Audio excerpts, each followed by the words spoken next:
My name's Louis. I'm from Killeen, Texas. I was born in Scott and White Hospital in Temple. I grew up in a dysfunctional family. I had a stepfather and a mother, had a half-sister. And it started off kind of rocky. You know, really, after my grandfather died when I was about 11, my mom and dad, they got divorced. And so after my grandfather died, my father figure kind of left the picture. And so I was trying to learn how to become a man, and I went to the streets, and you know what you find in the streets, you know, drugs and gangs and all those things. And I started becoming a drug user when I was like probably 10 or 11 years old. And things progressed after that, got into the gang life, and started doing some bad things, getting into more hard drugs. And eventually, by the time I turned 18, I was pretty violent. And, mine was kind of twisted up with drugs, and I ended up killing somebody and coming to prison. Well, when I came to prison, those same things that were available to me in the free world, they were available in here. So that's kind of what I did the first few years. But I got in trouble and went down the hall to what's called closed custody, which is a certain designation for people who are kind of acting up. And while I was back there, my mother wrote me a letter, and she said, Mijo, she said, I got diabetes, type 2 diabetes, and I know that diabetes is kind of serious. They like cut stuff off, you know. And so I started studying because I wanted to help my mom. And so as I began to study, my mind started opening up, and I eventually came from back there, and I decided to get into college. And so I started going to college. I started taking classes, and I began to see that the way I've been living wasn't the only way. You know, there was a different way. There was a better way. And so I began to continue more school, and then the Texas 7 thing happened. You know, the guys escaped. They killed someone. So they reclassified everybody, and at that point I didn't have 10 years left, 10 years on my sentence. I still had a few years left before I had 10, so I went to a certain wing, a G3 wing. And there I met a guy named Albert Prado, called him Beto, and so he began to minister to me. I wasn't a Christian at that time. And so he began to minister to me, and I was a hard case, you know. And he tried to get me to go to church, and I really didn't want to because I wasn't really seeking God. I was seeking self-empowerment, which is, you know, it's a bunch of, there's no power in that. Anyway, so he began to minister to me, and he was kind of in the street Christian. He was kind of a tricky guy. And he says, hey man, he knew that I liked music. He knew that I liked music. And he said, hey, they got a bad band down there at Beto, at the chapel. So I said, man, I don't know if I want to go down there. He said, man, go to the chapel with me. So after about 2 or 3 weeks, I decided I was going to go. And so I went down there, and sure enough, they had a bad band. You know, there was an old guy on the guitar, and it was real nice. And so I began to come to church just to listen to the music, but out of respect, you know, they would ask you to stand up, so I'd go to stand up. And then I started learning the songs, and next thing you know, I'm clapping. But what I didn't know is I was participating in the things of God, and God started to move on me. So things progressed after that. That was at the end of the summer in 2004, and so Beto began to minister to me some more. And one day he comes to the wing and he says, hey, I got you a pass. And I said, for what? And he says, they got a brand new movie down there. And he showed it.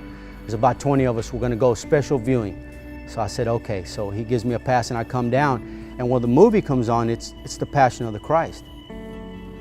And so everything that I had been hearing, I seen it. And that's how I learned. I seen it. And so everything that had been ministered to me in all the words, I seen it, and I knew that it was real. I knew that what I had been doing was wrong. I knew that I was a sinner, and I needed to be saved by grace. And so that was in November of 2004. I realized that was the truth, and I gave my life over to Christ at that time, and I haven't been the same since. It's been a big journey. You know, I've got a life sentence, and if nothing changes, I've still got 18 more years to do. I'm 40 years old now. I've been down since I was 18.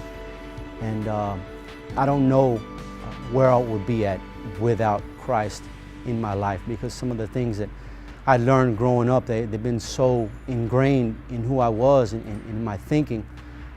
They colored, or they they distorted everything that I did, but God has changed my heart. And the things that I used to do, I no longer do. The desires in my heart are no longer the desires that I had then. I desire to give back to society now, and the only way I can do that is by addressing the people who are in my situation. Then, some of the youngsters that come in, I'll talk to them and I'll let them know, hey, look, what you've been doing, it's not going to get you anywhere. It's only going to lead to more death and to more heartache and to more destruction. And I start to get them to realize the effect that they're having on their family. So if there are any of you out there who may be going through what I went through, you may be growing up without a dad, single mom, she's trying, but she's not really there for you to kind of show you how to be a man. Or you might be a girl and you're growing up with a single parent, you really don't have direction. What you don't want to do is you don't want to turn to the streets. You don't want to turn to that place where only the bad things happen. You need to seek God. You need to seek what He has for your life. You need to find godly people. You need to go to church. You need to be involved in things that are good. Don't waste your time on things that are going to distract you from things in life that are important. Because it is so easy to be deceived, especially with drugs. You don't want to do that. Drugs, they don't deal with the issues. They merely mask them. They just get you to kind of forget about them for a little while. But the truth is when all that's done, they're still there. As a matter of fact, they're probably even worse, because you've probably done something during that time that you shouldn't have done. You probably spent money that you didn't have. And you might find yourself stealing from your family. It just takes you down a road you really don't want to go. So I encourage you, anybody out there who is thinking, who is going through those things, you don't have to go down that road.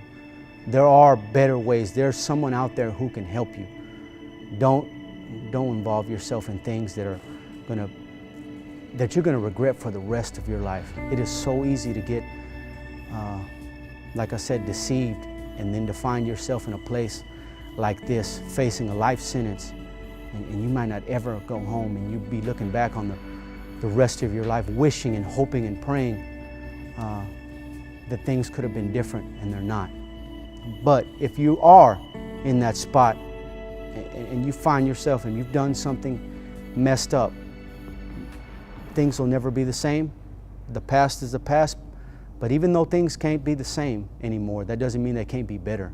You can start forward from this day and you can be a better person. You just got to change what you're doing. Change your life, turn away from those old things, and seek Jesus Christ, because He's really the only way He's going to make any change in your life.